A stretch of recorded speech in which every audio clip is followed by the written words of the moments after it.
কেমন আছো ছোট্ট বন্ধুরা? আজকে ব্রেকিং কেমিস্ট্রির দ্বিতীয় এপিসোড চলে আসলো। আজকের এপিসোডে আমরা পড়ব অ্যাসিডিক বাফার দ্রবণকে বা অ্যাসিডিক বাফারকে কিভাবে আইডেন্টিফাই করতে হয় এবং বিভিন্ন রিসেন্ট বছরগুলোর বিভিন্ন প্রশ্ন ব্যাংক থেকে বিভিন্ন প্রশ্ন আহ, আমি ঘেঁটে দেখলাম যে বেশ কিছু জায়গায় কনফিউশন আছে বা পরীক্ষার্থীরা বাফার দ্রবণকে চিনতে ভুল করে। আজকের ভিডিওতে আমরা অ্যাসিডিক আর বেসিক বাফার থেকে অ্যাসিডিক বাফার দ্রবণগুলোকে পড়ে ফেলবো এবং মোটামুটি বেশ ভালো সংখ্যক উদাহরণ আজকে দেখাবো। তাহলে চলো শুরু করা যাক। এখন অ্যাসিডিক বাফার বোঝার জন্য আগে আমাদেরকে কি বোঝা লাগবে? অ্যাসিডিক বাফারকে বোঝানোর জন্য বা বোঝার জন্য আমাদের বুঝতে হবে যে বাফার দ্রবণের ডেফিনিশন কি ছিল। হ্যাঁ, আমি জানি তোমরা সেটা জানো। সেটা একটা দুর্বল অ্যাসিড, উইক অ্যাসিড এবং তার কি অনুবন্ধী ক্ষার বা তার কনজুগেট বেস। এবং এটা কে বলেছে বা এটা কোন কনসেপ্ট থেকে এসেছিল? সেটা ছিল ব্রনস্টেড লরির অ্যাসিড ক্ষার মতবাদ থেকে। আচ্ছা, আমি অল্পতে লিখি। মানে জিনিসটা মূলত এরকম ছিল। সেটা আমাদের অ্যাসিড ছিল, অ্যাসিড প্রোটন ডোনেট করার পর কয়টা? একটা প্রোটন বা এইচ প্লাস যেটাই বলি, একটা প্রোটন বা এক মোল যাই বলো না কেন, একটা প্রোটন ডোনেট করার পর যে স্পিসিসটা বা যে অংশটুকু পড়ে থাকবে অ্যাকচুয়ালি অ্যানায়ন, এটাকেই আমরা কি বলছিলাম? এটাকে আমরা বলছিলাম এই অ্যাসিডের কনজুগেট বেস, অনুবন্ধী ক্ষার। তো কনজুগেট বেস তাহলে অল্পতে লিখি। আচ্ছা যাও, পুরোটাই লিখছি। কনজুগেট কি? সেটা কনজুগেট বেস। মানে জিনিসটা আজকে মূলত এরকম। এখন বাফারে আমরা যেটা পড়ছি সেটা আমাদের অ্যাসিডটা গিয়ে দুর্বল বা উইক। এবং আমরা পড়েছি অ্যাসিড যদি দুর্বল হয় তাহলে তার কনজুগেট বেস কি হবে? তার কনজুগেট বেস স্ট্রং হবে। তো উইক অ্যাসিড এটাকে আমরা সংক্ষেপে লিখছি WA, আর কনজুগেট বেস এটাকে আমরা সংক্ষেপে কি লিখছি? CB। এটা তো আমরা বুঝি এবং আমরা তো এটা পড়েছি। সেটা কি? অ্যাসিডিক বাফার কিভাবে ফর্ম হয়? সেটা একটা উইক অ্যাসিড এবং ওই উইক অ্যাসিডের বা ওই অ্যাসিডের কি কনজুগেট বেস, এই দুইজন মিলে আমাদের কি করে? সেটা অ্যাসিডিক বাফার ফর্ম করে। তবে কথাটা একটু এমনি বলা উচিত, অ্যাসিডিক বাফার দুই রকম হয়। ডিরেক্ট অ্যাসিডিক বাফার, আরেকটা কি ইনডিরেক্ট অ্যাসিডিক বাফার। যেরকম বলি, উদাহরণ দিচ্ছি তোমাদেরকে। তোমাদের সব থেকে পছন্দের দুইটা উদাহরণই আমি দিচ্ছি। সেটা ধরো এই যে একটা week acid, ethanoic acid, weak acid, এবং এটার কনজুগেটটা যেন কি ছিল? জাস্ট কি এই প্রোটনটাকে বাদ দিয়ে চিন্তা করব, তাহলে ইথানয়েট আয়ন। উইক অ্যাসিড এবং তার কনজুগেট বেস দেখো ডিরেক্টলি দিয়ে দিয়েছে। উইক অ্যাসিড প্লাস কি তার কনজুগেট বেস। এটাকে আমরা বলছিলাম ডিরেক্ট অ্যাসিডিক বাফার। এটাকে আমরা বলছিলাম ডিরেক্ট অ্যাসিডিক বাফার, মানে সরাসরি। বা এটাই অনেকে এভাবে না লিখে কি লিখে? সেটা এই উইক অ্যাসিডটার কি একটা সল্ট, এবং তোমরা জানো সেই সল্টটা কে? সেই সল্টটা সোডিয়াম ইথানয়েট। ঠিক আছে, এটা উইক অ্যাসিড, এটা তার সল্ট। আর এটা উইক অ্যাসিড, এটা তার কনজুগেট বেস। ঠিক আছে, তো এটাকে আমরা কি বলছি? ডিরেক্ট অ্যাসিডিক বাফার বা সরাসরি, তৈরি করতে হয়নি, তৈরি করে দেওয়া আছে। আর ইনডিরেক্ট অ্যাসিডিক বাফার কি বোঝায়? ইনডিরেক্ট অ্যাসিডিক বাফার ধরো ব্যাপারটা এরকম, এখানটাই লিখছি। সেটা গিয়ে আমাদের ইথানোইক অ্যাসিড, তার মানে আমাদের উইক অ্যাসিডটাই শুধুমাত্র প্রেজেন্ট আছে, এর সাথে কনজুগেট বেসটাও নাই বা কি এই অ্যাসিডটার সল্টও নাই। কিন্তু এটার সাথে ধরো একটা সবল ক্ষার, স্ট্রং বেস, সংক্ষেপে কি লিখছি? সেটা SB, স্ট্রং বেস, সবল ক্ষার দিলাম। তাহলে এখানে যেটা হবে, এখানে প্রশমন বিক্রিয়া হবে বা নিউট্রালাইজেশন হবে। এবং নিউট্রালাইজেশনের ফলে কি হবে? সেটা সোডিয়াম, ক্ষারের ধাতব অংশ বা ধাতব পরমাণু অ্যাসিডের প্রতিস্থাপনীয় হাইড্রোজেনকে কি করবে? প্রতিস্থাপিত করে লবণ পানি তৈরি করবে। ঠিক আছে, তো এখানে হচ্ছে তোমরা কি পাচ্ছ, সেটা হচ্ছে তোমরা এখানে সোডিয়াম ইথানয়েড পাবে, তাহলে আর হচ্ছে কি পাবে, সেটা হচ্ছে পানি পাবে। এই পানি নিয়ে তোমাদের মাথা ব্যথা করার দরকার নেই। আচ্ছা, এখন এখন আমরা যদি এই যে স্ট্রং বেসটা নিয়েছি, এটা যদি পরিমাণে কম নিলে কি হবে, সেটা হচ্ছে আর উইক অ্যাসিডটা হচ্ছে পরিমাণে বেশি থাকবে। অ্যাকচুয়ালি বুঝছো, মোল নাম্বার আর কি, যে আমরা বেশি মোল হচ্ছে উইক অ্যাসিড নিব, আর কম মোল হচ্ছে কি নিব, স্ট্রং বেস নিব।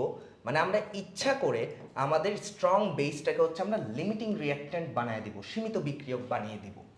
আর উইক অ্যাসিডটা বিক্রিয়া শেষেও কি থাকবে বলো তো, কিছু পরিমাণে অবশিষ্ট থাকবে, রিমেইনিং রিঅ্যাক্ট্যান্ট, তো সংক্ষেপে লিখছি আর আর। এবং এখানে কিছু কি সল্ট প্রডিউস হবে, উৎপন্ন হবে, এবং বেস কি হয়ে যাবে বলো তো, বেস হচ্ছে শেষ হয়ে যাবে, অ্যাসিড কিছু অবশিষ্ট থাকবে, আর কিছু সল্ট বা লবণ ওই অ্যাসিডটার উৎপন্ন হয়েছে। তো এই থেকে যাওয়া অ্যাসিড যতটুকু থেকে যাবে, আমরা তো আর ক্যালকুলেশনে যাচ্ছি না। আচ্ছা, এই থেকে যাওয়া দুর্বল অ্যাসিড আর উৎপন্ন হওয়া এই লবণ, এরা মিলে কি করবে, অ্যাসিডিক বাফার তৈরি করবে। তৈরি কিন্তু ছিল না, তৈরি হয়েছে। তো এই উদাহরণটাকে হচ্ছে আমরা বলি ইনডিরেক্ট অ্যাসিডিক বাফার। আর যখন সরাসরি দিয়ে দেয়, তখন হচ্ছে এটাকে বলছি আমরা ডিরেক্ট অ্যাসিডিক বাফার। এখন এখানে হচ্ছে একটা প্রশ্ন আছে, সেই প্রশ্ন হচ্ছে একবার হচ্ছে পরীক্ষাতে হচ্ছে এসেছিল, এরকম আসছিল, সেটা হচ্ছে গিয়ে প্রশ্নটা হচ্ছে অনেকটা কীরকম ছিল, কালো কালি দিয়েই লিখি, প্রশ্নটা হচ্ছে এরকম ছিল, এখানে লিখি, সেটা হচ্ছে ইথানোয়িক অ্যাসিড দিয়ে দিয়েছিল, হ্যাঁ বোঝা যায় এটা একটা দুর্বল অ্যাসিড, এবং বলেছিল এটার সাথে কি আছে, এটার সাথে হচ্ছে গিয়ে এইটা আছে CH3COONH4, মানে হচ্ছে অ্যামোনিয়াম ইথানয়েড। তো কোশ্চেন করেছিল যে এই যে দ্রবণটা বা এই যে মিশ্রণটা, এটা অ্যাসিডিক বাফার হবে কিনা।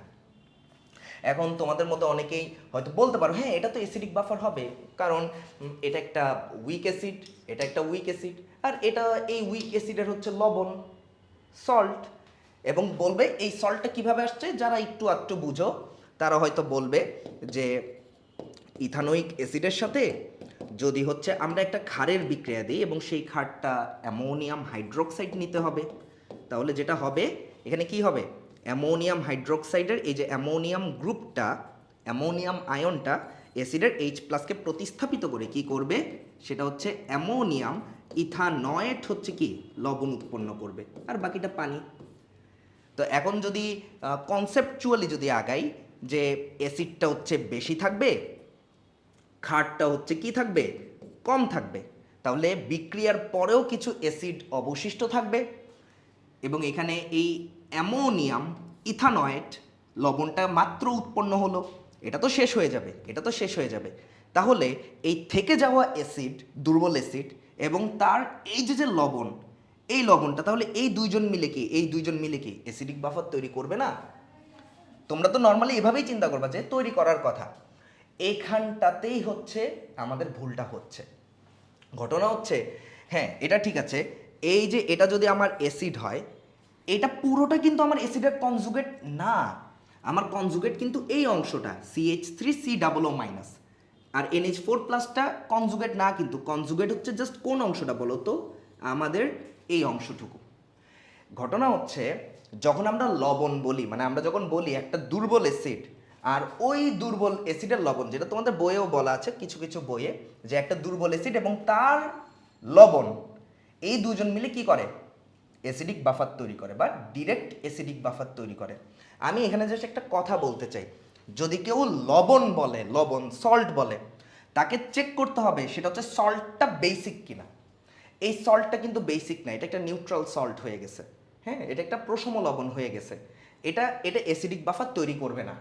যেরকম এই এক্সাম্পলটা হচ্ছে উৎকৃষ্ট একটা উদাহরণ বোঝানোর জন্য, সেটা হচ্ছে এটা তোমরা বহুবার পড়েছো, যে স্ট্রং হবে অ্যাসিড আর বেজের মধ্যে, যে স্ট্রং হবে, আমাদের যে সল্ট বা লবণটা তার মতো হবে।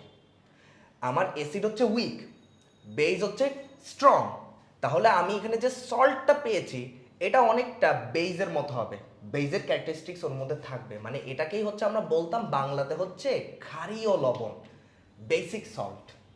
ব্যাপারটা হচ্ছে এটা, যারা কনজুগেট বলো ঠিক আছে, এই যে দেখো অ্যাসিড আর সাথে তার কি কনজুগেট, হ্যাঁ এই দুইজন মিলে ডিরেক্ট অ্যাসিডিক বাফার ফর্ম করবে, এটা নিয়ে কোনো কনফিউশন নাই।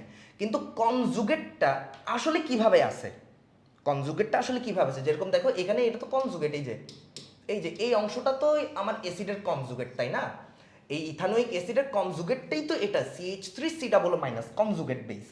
কিন্তু এই কনজুগেট বেস দেখো নামের শেষেই বলছো বেস, কনজুগেট বেসটা কি আসলে বেসিক কিনা, এনাফ বেসিক কিনা, এটাই বোঝার জন্য দেখতে হবে যে ওর সাথে কে আছে। তো নর্মালি আমরা সোডিয়াম পটাশিয়াম এগুলো দেখে বুঝে যাই যে আচ্ছা আচ্ছা তার মানে আমার বেস যেটা নেওয়া হয়েছিল সেটাই স্ট্রং ছিল, সেটাই স্ট্রং ছিল, এই জন্য আমার সল্টটা কি বেসিক।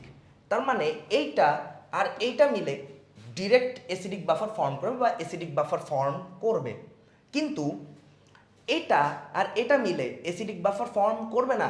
হ্যাঁ এখন তোমরা বলতে পারো যে হ্যাঁ এটা অ্যাসিড, এই যে অ্যাসিডের তো কনজুগেট পার্টটা তো আছে, এই যে কনজুগেট পার্ট, হ্যাঁ কনজুগেট পার্টটা তো আছে, কিন্তু কনজুগেটটা তো এনাফ অ্যামাউন্ট অফ বেসিক না, কারণ এটা একটা নিউট্রাল সল্ট হয়ে গেছে। কেন তোমরা পড়েছো উইক অ্যাসিডের সাথে উইক বেজের রিয়াকশন দিলে আমরা মোটামুটি কি পাই, আমরা একটা নিউট্রাল সল্ট পাই, একটা নিউট্রাল সল্ট পাই, কিন্তু আমার সল্টটা তো হইতে হবে বেসিক, বিএস, ঠিক আছে সংক্ষেপে কি বিএস। তো বুঝতে পারছো কথাটা হচ্ছে যেটা বুঝাইতে চাইছি সেটা হচ্ছে এটা, যদি অ্যাসিড আর কনজুগেট মানে কনজুগেট ফর্মে যদি দিয়ে দেয় তাহলে তো ঠিক আছে ওকে, কিন্তু যদি সল্ট ফর্মে দেয় তাহলে হচ্ছে আগে দেখতে হবে যে সল্টটা বেসিক কিনা, এই যে সল্ট এরকম নিউট্রাল হলে হবে না, ঠিক আছে। এটা হচ্ছে আমরা কিন্তু আজকের ভিডিওতে শুধু অ্যাসিডিক বাফার নিয়ে কথা বলবো, ঠিক আছে। চলো তাহলে কতগুলো হচ্ছে উদাহরণ দেখা যাক। সেটা হচ্ছে কি যেরকম এইটা তোমরা জানো, ওই যে দেখো যখন আমি সল্ট ফর্মে লিখেছি তখন হচ্ছে আমি বেসিক সল্ট ক্ষারীয় লবণ বোঝাতে বিএস লিখেছি, আর যখন আমি কনজুগেট ফর্ম লিখেছি তখন এই যে কনজুগেট বেস, এবং তখন হচ্ছে ওই যে জাস্ট প্রোটনটা নাই, এই যে প্রোটনটা ডোনেট করে দিলে যেটা হয়, বুঝেছো। মানে লবণ ফর্মেটে লিখলে বুঝতে হবে যে ওটা বেসিক কিনা, চেক করতে হবে, ঠিক আছে ফাইন। আচ্ছা তারপরেরটা ইথানোয়িক অ্যাসিড, তারপরেরটা হচ্ছে মিথানোয়িক অ্যাসিড, তো এগুলো তোমরা বোঝার কথা, এই যে কনজুগেট ফর্মে লেখা। আর হচ্ছে যখন সোডিয়ামটা লিখলাম তখন হচ্ছে কি লিখছি, এটা হচ্ছে আমাদের বেসিক সল্ট।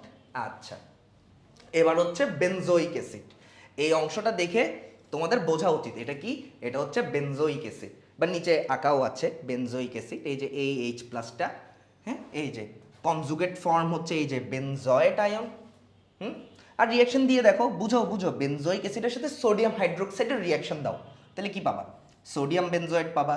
তো এটা হচ্ছে বেসিক সল্ট, এই যে দেখো লেখা আছে বেসিক সল্ট, আর হচ্ছে কি কনজুগেট বেস। তো ঠিক আছে এগুলো হচ্ছে আমাদের অ্যাসিডিক বাফার। আচ্ছা 4 নম্বর এক্সাম্পলটা দেখো, হাইড্রোসায়ানিক অ্যাসিড এবং উইক অ্যাসিড বোঝানোর জন্য ব্র্যাকেটে হচ্ছে কি লেখা WA। তো এই যে প্রোটনটা ডোনেট করবে এই যে সোডিয়াম, আর যদি কনজুগেট ফর্মে লিখি তাহলে CN minus conjugate base basic salt, ঠিক আছে। এবং এখানে যে যে দুর্বল অ্যাসিডগুলো আছে তাদের পিকে এর ভ্যালুগুলো দিয়ে দেওয়া আছে, যে দুর্বল অ্যাসিডগুলো আছে ওদের পিকে এর ভ্যালুগুলো দিয়ে দিয়েছি, হ্যাঁ। আচ্ছা এই কয়েকটা বাফার অ্যাসিডিক বাফার বোঝা তোমাদের জন্য কোনো ব্যাপার না। আসো সামনে হচ্ছে অপেক্ষা করছে কি জিনিস দেখো, এই যে মজা, সেটা কি, সেটা হচ্ছে ফসফরিক অ্যাসিড। ফসফরিক অ্যাসিড একটা দুর্বল অ্যাসিড, কিন্তু তোমরা জানো ফসফরিক অ্যাসিড হচ্ছে গিয়ে কি 3 ধাপে প্রোটন দান করে, মানে ব্যাপারটা হচ্ছে এইরকম, এই যে ফসফরিক অ্যাসিড আগে এখানে বোঝো, ফসফরিক অ্যাসিড এই যে প্রথম ধাপে যখন বিয়োজনটা হয় একটা প্রোটন ডোনেট করে, ঠিক আছে, আর বাকিটা হচ্ছে কি H2PO4। তার মানে এই অ্যাসিডটার, এই উইক অ্যাসিডটার কনজুগেট বেস হচ্ছে কি এইটা ডাইহাইড্রোজেন ফসফেট আয়ন, এবং এই বিয়োজনের সাথে সম্পৃক্ত, এই বিয়োজনের সাথে সম্পৃক্ত যে অ্যাসিড বিয়োজন ধ্রুবক তাকে তো এখন আমরা Ka লিখতে পারবো না, Ka1 লিখি, কারণ এই অ্যাসিডটা ধাপে ধাপে আরও বিয়োজিত হয়, ঠিক আছে। এবং এটারই যখন নাকি আমরা কি করি বলতো, ওই যে মাইনাস লগ নেই, মাইনাস লগের ভিতর যখন Ka1টাকে বসাই, এটাই হচ্ছে আমাদের কি বলতো PKA1।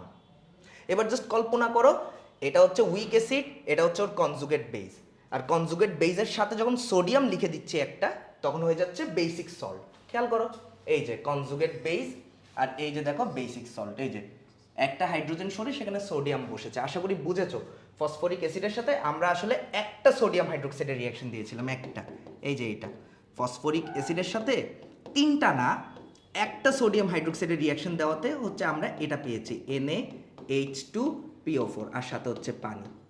তো আমার বেসটা হচ্ছে স্ট্রং, অ্যাসিডটা হচ্ছে উইক, তাহলে আমার সল্টটা কি হবে? বেসিক সল্ট হবে।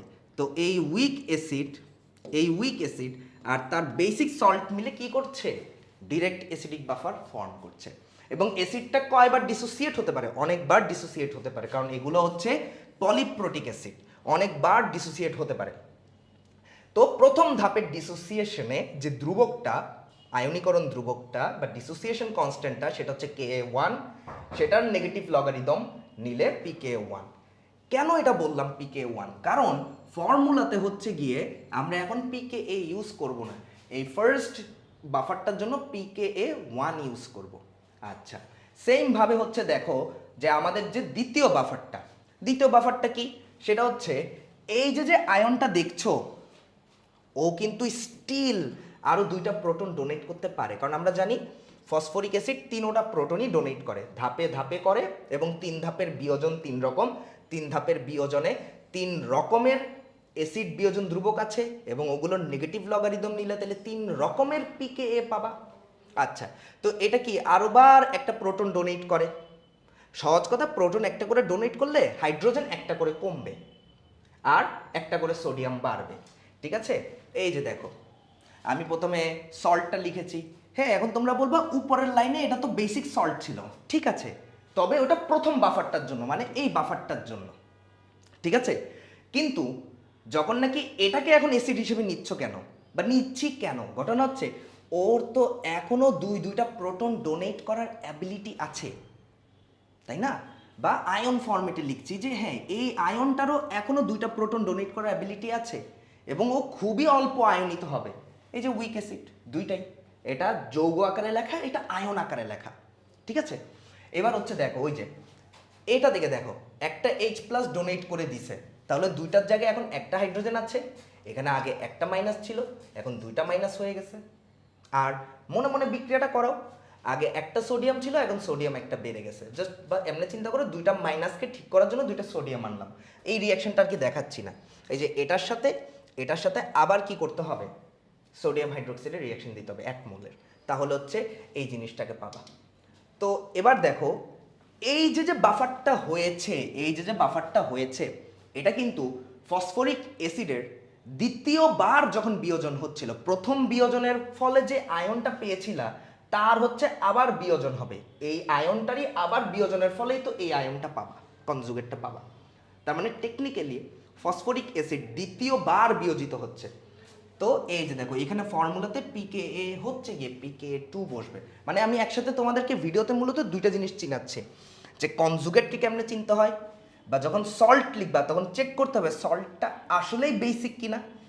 আর যেসব অ্যাসিড অনেকগুলা H+ ডোনেট করতে পারে ধাপে ধাপে, তার মানে তারা অনেকগুলা বাফার তৈরি করতে পারে, তাদের অনেক রকমের Ka হয়, এবং নেগেটিভ লগ নিলে অনেকগুলা pKa হয়। এবং pKa তখন কি, এই যে হ্যান্ডারসন হাসেলবার্গ যে ফর্মুলা আছে, সেখানে pKa এর ভ্যালুগুলো তখন একটু সাবধানে বসাইতে হয়, ঠিক আছে। এটা নিয়ে মনে হয় নিশ্চয়ই বইয়ে অঙ্ক আছে, 2টাই অঙ্ক আছে, একটা অঙ্ক আছে। আচ্ছা, এবার দেখো ওইটা যেখানে বেসিক সল্ট বা কনজুগেট বেস ছিল, এখানে কিন্তু দেখো উইক অ্যাসিড হিসেবে লিখছি কেন?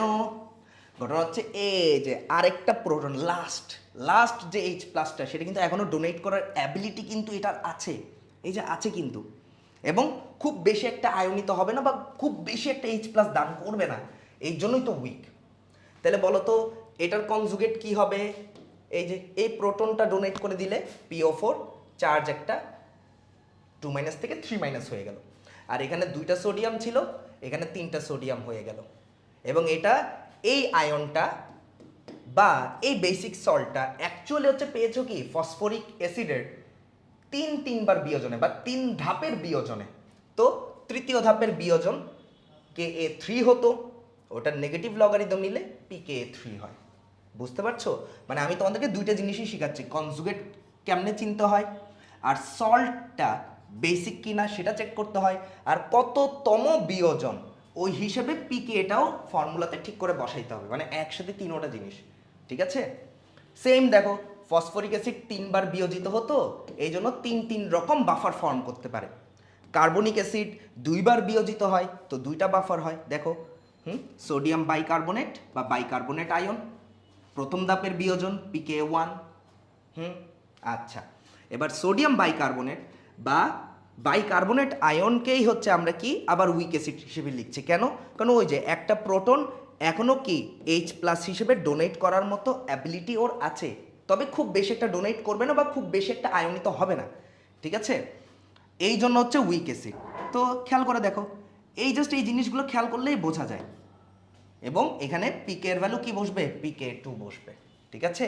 এবং এই 8 নাম্বার আর 9 নাম্বার বাফার নিয়ে হাজারি স্যারের বইয়ে একটা অঙ্ক আছে, বাফার দ্রবণ নিয়ে যে প্রথম অঙ্কটা, সেটাই মেবি এই প্রবলেম নিয়ে ছিল, এবং ওই অঙ্কে কে এর ভ্যালু দুইটাই দিয়ে দিয়েছিল, Ka1 আর Ka2 দুইটাই দিয়ে দিয়েছিল।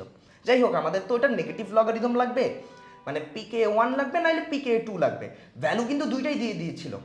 ফর্মুলাতে আমরা বসাতাম কোনটা? আমার মনে হয় হাজারি স্যারের বইয়ে এই অঙ্কটা ছিল, মানে এই বাফারটা ছিল, তো আমরা হচ্ছে pK2 এর ভ্যালু বসাতাম। ঠিক আছে?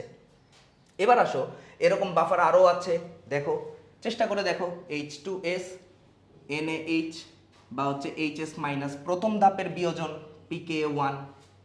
দেখো, এবার হচ্ছে এইটাই হচ্ছে কি আবার উইক অ্যাসিড, এবং এটাই ডিসোসিয়েট হচ্ছে বা বাফার ফর্ম করছে বা কনজুগেট ফর্ম করছে। এবং এটা দ্বিতীয় ধাপের বিয়োজন pKa2।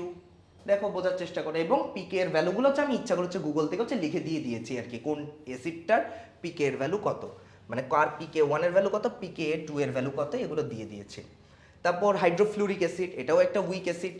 কেন উইক এটা নিয়ে কথা হচ্ছে, কেমিক্যাল বন্ডিংয়ে হবে, তবে এটা উইক। যাই হোক, ও ভালো কথা, যেসব অ্যাসিড মাত্র একটাই H+ দান করে বা একবারই বিয়োজিত হয়, একটাই H+ দান করে, তাদের তো pK2 pK3 নাই, তো ওদের pKa1কে আমরা জাস্ট সিম্পলি pKaই বলি। ব্যাপারটা হচ্ছে এটা। যারা ধাপে ধাপে বিয়োজিত হয় তাদের হচ্ছে pKa1 pKa2 pK3 থাকে। যাই হোক, তারপর হচ্ছে ফিনল, এবং তোমরা জানো ফিনল কি, ফিনল কিন্তু মৃদু অম্লধর্মী। অম্লধর্মী ঠিক আছে, তবে মৃদু, মানে খুব বেশি আয়নিত হয় না বা খুব বেশি প্রোটন ডোনেট করে না, যার জন্য ফিনল বা ফেনল কি একটা উইক অ্যাসিড, বা এটার আরও একটা নাম আছে তোমরা জানো, কার্বলিক অ্যাসিড। ফিনলের আরেকটা নাম হচ্ছে কার্বলিক অ্যাসিড। তো সোডিয়াম ফিনলেট, বা তোমরা এটাকে অনেকে সোডিয়াম ফিনক্সাইড বলো, সোডিয়াম ফিনক্সাইড বলো, এটাকে অনেকে ফিনক্সাইড আয়ন বলো, বা এটার অন্য নাম ফিনলেট আয়ন। দেখো, খেয়াল করে দেখো, যারা চালাক তারা তো এই সমস্ত জায়গা দেখলেই বুঝে যায় যে এটা একটা বাফার বা ডিরেক্ট অ্যাসিডিক বাফার। ঠিক আছে, এবার আসো দেখো, আবার অক্সালিক অ্যাসিড H2C2O4, এবং দুইটা H+ই ডোনেট করে উইক অ্যাসিড। তো প্রথমে একটা ডোনেট করালাম কনজুগেট বেসিক সল্ট, এবং প্রথম ধাপের বিয়োজন, তাই ফর্মুলাতে pK1 বসছে। এবার হচ্ছে দ্বিতীয় ধাপের বিয়োজন, তাই না? এই যে দুইটা সোডিয়াম হয়ে গেল বেসিক সল্ট বা 2- কনজুগেট বেস, দ্বিতীয় ধাপের বিয়োজন, এই জন্য pK2। দেখো, চিন্তা করো, এখানে হচ্ছে মূলত তোমাদের অঙ্কে যাতে ভুল না হয় এই জন্য হচ্ছে পিকে কোনটা বসবে আমি সূত্রতে দেখাই দিচ্ছি, এবং কেন বসবে সেটাও বুঝাই দিচ্ছি, কারণ পলিপ্রোটিক অ্যাসিড না, সুতরাং ওরা অনেক রকমের বাফার তৈরি করতে পারে। ভালো কথা, নাইট্রিক অ্যাসিড হচ্ছে সবল অ্যাসিড, কিন্তু নাইট্রাস অ্যাসিড কিন্তু উইক অ্যাসিড। ঠিক আছে? পিকে এর দিকে তাকালেও বোঝা যায়। ঠিক আছে, তাহলে সোডিয়াম নাইট্রেট, নাইট্রাইট বা nitrate ion, they will form also direct acidic buffer. তারপর sulphuric acid strong acid, but sulphurous acid কিন্তু weak acid. Sulphuric acid strong acid, sulphurous acid weak acid, এবং দুইটা কিন্তু প্রোটন ডোনেট করতে পারে, তার মানে দুই রকমের বাফার ফর্ম করবে। দুই রকমের কি বাফার ফর্ম করবে। প্রথম ধাপের যে বাফারটা এখানে হচ্ছে pKa1 হবে, তারপর এই যে দ্বিতীয় বাফারটা খেয়াল করে দেখো, জাস্ট pKa2। আশা করি এগুলো তোমরা বুঝতে পারছো। এবার আসো তারপরের উদাহরণটা দেখি। ওকে, সাইট্রিক অ্যাসিড, জানি জৈব অ্যাসিডগুলো দেখতে খুবই বিচ্ছিরি হয় ফর্মুলাগুলা, এই জন্য গাঠনিক সংকেতগুলো দিয়ে দিয়েছি। এবং তোমরা পড়েছো যে জৈব অ্যাসিড কি করে H+ ডোনেট করে, ঠিক আছে, তবে কার্বক্সিলিক অ্যাসিড গ্রুপের মধ্যে থাকে H+ গুলোকে ডোনেট করে। এই যে এই H+টা ডোনেট হবে, এই H+টা ডোনেট হবে, এটা ডোনেট হবে, বাকি হাইড্রোজেনগুলো কিন্তু ডোনেট হয় না। তো সাইট্রিক অ্যাসিডের প্রথম যে বাফারটা জাস্ট 3টা কার্বক্সিলিক অ্যাসিড গ্রুপের মধ্যে একটা হাইড্রোজেনকে প্রতিস্থাপিত করে সোডিয়াম লিখে দিলাম, বা এটা হচ্ছে বেস সল্ট আকারে লিখলাম, এটা কনজুগেট আকারে লিখলাম। প্রথম ধাপের বিয়োজন pK1। আমি জানি এগুলো অনেকে পছন্দ করে না, এভাবেতেই পছন্দ করে, তবে অন্তত এতটুকু জেনে রাখো যারা চালাক তারা আসলে হচ্ছে ফোকাস করে যে অ্যাসিডটা উইক কিনা এবং ও কয়টা প্রোটন ডোনেট করে। যতগুলা প্রোটন ডোনেট করবে তত রকমের বাফার তৈরি হবে, আর বাফার তৈরির সময় কনজুগেটটা দেখতে হবে বেসিক কিনা, ঠিক আছে, এই হচ্ছে ডিফারেন্স। তারপরেও আমি এগুলো লিখে দিব।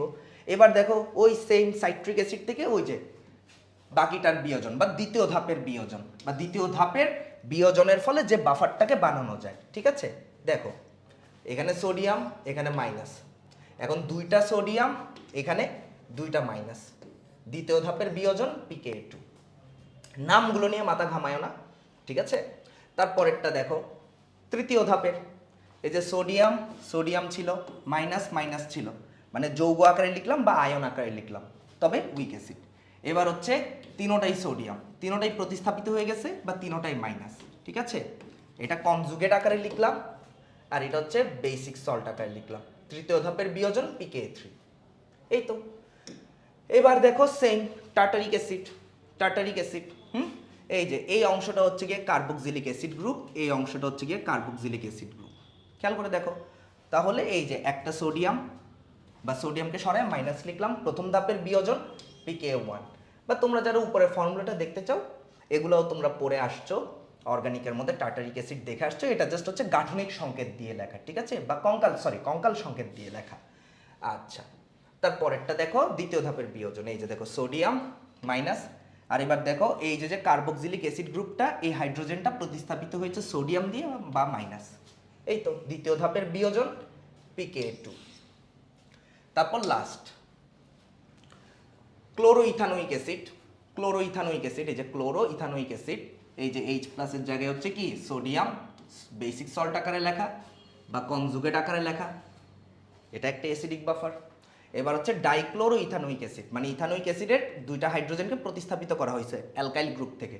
এই রিঅ্যাকশনটা ছিল HVZ রিঅ্যাকশন, যেটা তোমরা অর্গানিকে পড়বা, ঠিক আছে। তারপর হচ্ছে কি জাস্ট ডাইক্লোরোইথানোইক অ্যাসিড, কিন্তু আমাদের তো মনোযোগ তো এখানে কার্বক্সিলিক অ্যাসিড গ্রুপের মধ্যে আমাদের মনোযোগ, বুঝো নাই? তো pK1 দেওয়া, pKa দেওয়া, তাও গেল।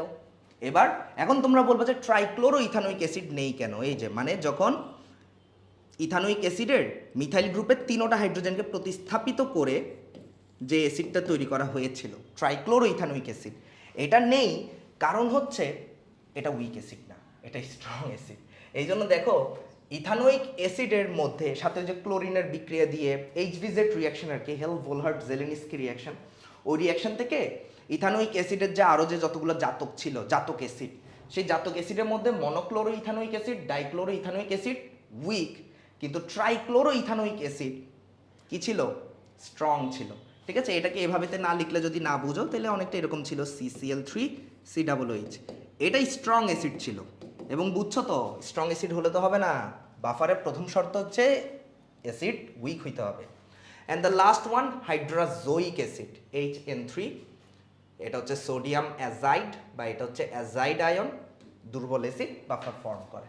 তাহলে আশা করি বুঝতে পারছো বাফারের অ্যাসিডিক বাফার বোঝার জন্য প্রথমে যে জিনিসটা চেক করতে হবে সেটা হচ্ছে আমাদের অ্যাসিডটা উইক কিনা। 2 নাম্বার, অ্যাসিডটা কতগুলো প্রোটন ডোনেট করে, যতগুলো প্রোটন ডোনেট করবে তার মানে ওর ততগুলো বাফার হবে। এবং প্রথম ধাপের বিয়োজনের ফলে যে বাফারটা পাবা সেখানে সূত্রে pK1 বসাবা, দ্বিতীয় ধাপের বাফারে বা বিয়োজনের ফলে যে বাফারটা পাবা সেখানে সূত্রে pK2 বসাবা, তৃতীয় ধাপের বিয়োজনের ফলে যে বাফারটা পাবা সেখানে হচ্ছে সূত্রে pK3 বসাবা। তার মানে আসলে চেক করতে হবে কি এবং মেজরিটি সবথেকে ইম্পর্টেন্ট ব্যাপার হচ্ছে যেটা কনজুগেট আকারে দেওয়া আছে, এটা 3 নাম্বার, এটা 3 নাম্বার পয়েন্ট।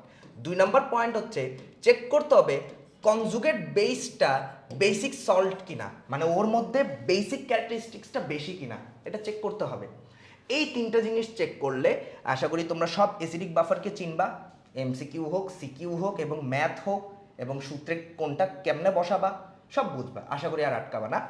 তো নেক্সট ভিডিও হবে হচ্ছে বেসিক বাফার নিয়ে, দেখা হবে সেই ভিডিওতে। এবং বেসিক বাফার নিয়েও মোটামুটি বইয়ে তো বেসিক বাফার খুব একটা বেশি নেই, তারপরেও মোটামুটি 10-12টার মতো হচ্ছে আমি বিভিন্ন বই থেকে হচ্ছে জোগাড় করেছি, সেগুলো হচ্ছে নেক্সট ভিডিওতে আলোচনা করা হবে। আজকের ভিডিও মূলত এই 26 রকমের অ্যাসিডিক বাফার নিয়ে। ঠিক আছে, আল্লাহ হাফেজ।